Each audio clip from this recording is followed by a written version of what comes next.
श्रीसूक्तम्। ॐ हिरण्यवर्णं हारिणीं सुवर्णरजतस्रजम् चन्द्रं हिरण्मयीं लक्ष्मीं जातवेद महावः वाङ्मावः जातवेद लक्ष्मीमनपागामिनीं जश्वं हिरण्यं विन्देयं गामश्वं पुरुषाणाहम् अश्वपूर्वं रथमध्यं हस्तिनाद प्रवाधिनीं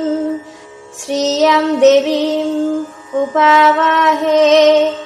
श्रीमद्देवीजुषतम् कंशस्मि त्वं हिरण्यप्रकरमद्रं ज्वलन्तीं तृप्तं तर्पयमतीं पद्मे स्थितं पद्मवर्णं तामिह पवाहे श्रियं चन्द्रं प्रभासं यशसा जलन्तीं श्रियं लोके देवजुष्टमुदारम् त्वं पद्मिनीं शरणमहं प्रपद्येह लक्ष्मी मे नश्वतं त्वं विने आदित्यवर्ण तपसः धीजात वनस्पतिस्तववृक्षः अथ बिल्ला तस्य फलानि तपसानुदन्तु मयं तरयश्च बाहवा लक्ष्मी उपैतुमं देवशाखा कीर्तिश्च मनिनशः प्रादुर्भूतस्मिन् राष्ट्रस्मिन् कीर्तिं वृद्धिं ददातु मे क्षुत्पिपासामलं जयश्च मा लक्ष्मी नाशयमहम् आभूतिं समृद्धिं च सर्वं निर्णुद मे गृहात् गन्धद्वारं दुराधश्वं नित्यपुष्टं करिशीलिम् ईश्वरीगं सर्वभूतानां तमिह पावहाय श्रियम् श्रीमे भजतु अलक्ष्मी मे नश्यतु मनसा कामम् आकुतिं वाचा शतमाशिमहि पशूनागं रूपमन्यस्य मयि श्री श्रतं उषः कर्दमेन प्रजाभूता मयि सम्भव कर्दमा श्रियं वासयामि कुले मातरं पद्ममालिनीम् अपसृञ्जन्तु स्निग्धानि चिक्लितवसमे गृहे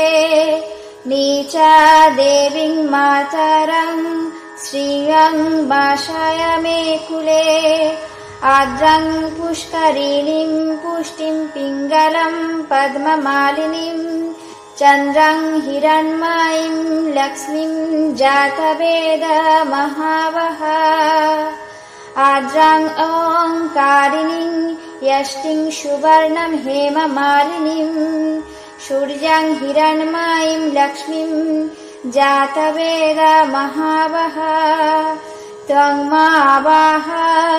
जातवेद लक्ष्मीमानपगामिनीं यस्यं हिरण्यं प्रभूतं गावदश्वः श्वान् विन्देयं पुरुषन् अहम् ॐ हिरण्यवर्णं हारिणीं सुवर्णरजतस्रजम् चन्द्रं हिरण्मयीं लक्ष्मीं जातवेद महावः वाङ्मावः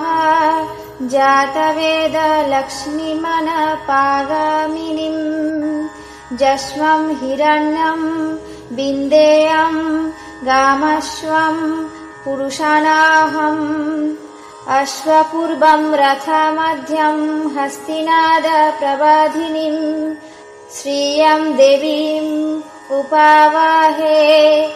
श्रीमद्देवीजुषतम्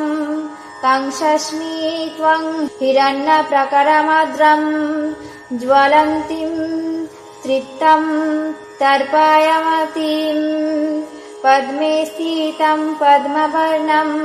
तामिह पवाहे श्रियं चन्द्रं प्रभासं यशसा जलन्तीं श्रियं लोके देवजुष्टमुदारं त्वं पद्मिनीं शरणमहं प्रपद्येह लक्ष्मी मे नश्वतं त्वं विने आदित्यवर्ण तपसः धीजात वनस्पतिस्तव वृक्षः अथ बिल्ला तस्य फलानि तपसानुदन्तु मयं तरयश्च बाहवा लक्ष्मी उपैतु मं देवशाखा कीर्तिश्च मनिनशः प्रादुर्भूतस्मिन् राष्ट्रस्मिन् कीर्तिं वृद्धिं ददातु मे हुत्पिपाशमलं जयश्च मा लक्ष्मी नाशयमहम् आभूतिं समृद्धिं च सर्वं निर्णुद मे गृहात् गन्धद्वारं दुराधश्वं नित्यपुष्टं करिशीलिम् ईश्वरीगं सर्वभूतानां तमिह पावाहये श्रियम् श्रीमे भजतु अलक्ष्मी मे नश्यतु मनसा कामम् आकुतिं वाचा शतमाशिमहि पशूनागं रूपमन्यश्च मयि श्री श्रतं उषः कर्दमेन प्रजाभूता मयि सम्भव कर्दमा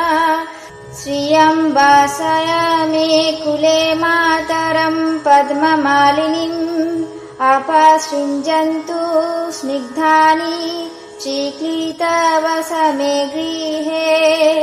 नीचा देवीं मातरं श्रियं वासयामि कुले